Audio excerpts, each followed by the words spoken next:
Hey, what's up everybody? My name is Quentin and you're watching Mid-South Outdoor Life. As you may be aware, I like to think of this channel as being dedicated to all things involved with living an active and outdoor lifestyle. And when we're pulling our boats or pulling our RVs or ATVs, all that tends to involve a truck. So today I'm bringing you a how-to video on the Ford F-150 Auto Start Stop Delete.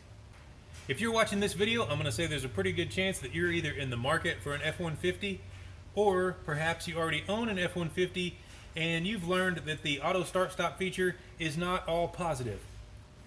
I realize that Ford designed the auto start stop feature to improve fuel economy.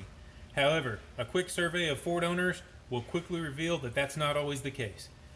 For example, in the town that I live in, we rarely have traffic jams. It's kind of a small community of less than 100,000 and waits at red lights are not that long. So generally, the auto start stop is going to kick off for maybe 4 to 5 seconds and it's automatically starting back up. That's not fuel efficient at all. There's some other downsides to it. We deal with 110 degree temperatures and ridiculous amounts of humidity, and your air conditioner just will not keep up when the engine is not running.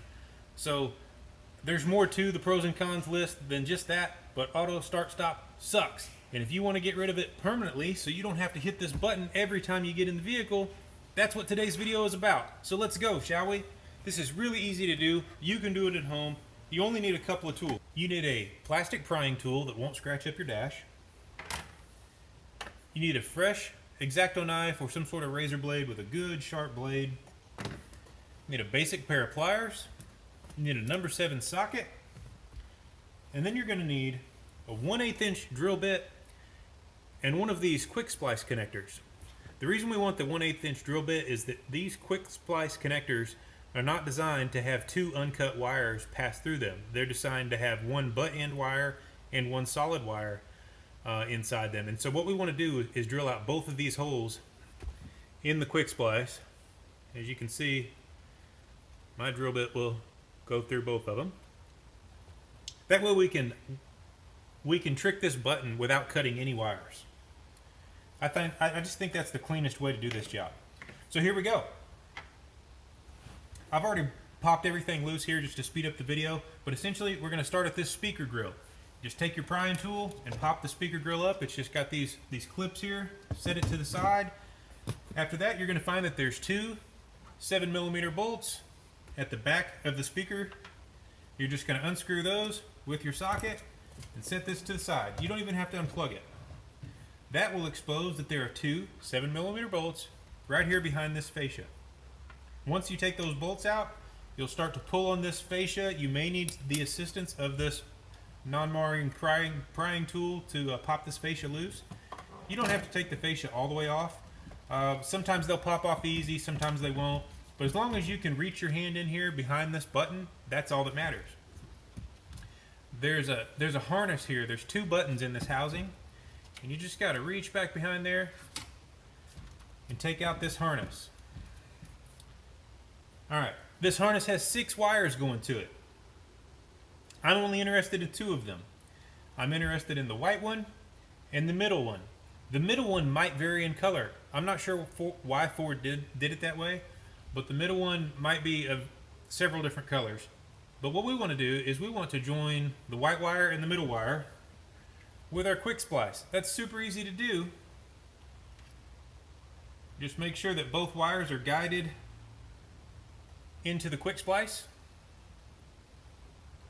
By the way, if I didn't already mention it, you can get these quick splice connectors at basically any part store and almost any hardware store. Generally their color indicates their size and they'll also have their size stamped on it. This one is for 18 to 22 gauge wire. Once I have ensured that the white wire and the middle wire are both guided into their own channel in the quick splice, then I just take my pliers and push down the metal blade that will join the 2 wires.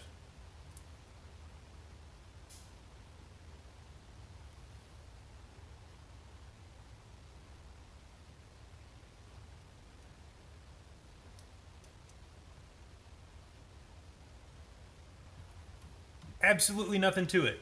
Just a quick little squeeze and these wires are now permanently joined without cutting or soldering or anything complicated whatsoever.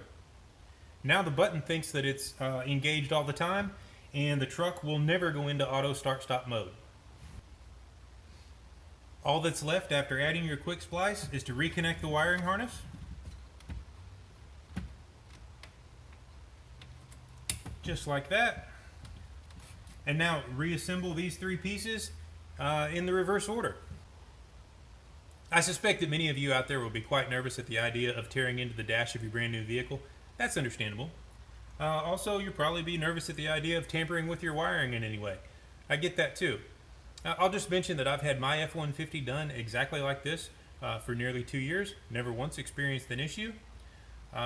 Additionally, I do these installs quite often. I'm not a technician. I'm actually a window tinter by trade. But I've done dozens and dozens of these for my customers, and I've never once experienced a complaint. I have experienced testimonials where people tell me that they're actually seeing improved fuel mileage, so that's a good thing. I hope that maybe some of you will find that this video was helpful, and you'll consider looking below your screen and giving me a thumbs up, and perhaps even stick around long enough to check out some of our other videos. We do lots of monster catfishing videos, some truck reviews, some dirt bike videos, all kinds of things about living your life in an active and outdoor manner. That being said, I'll see you guys in the next one.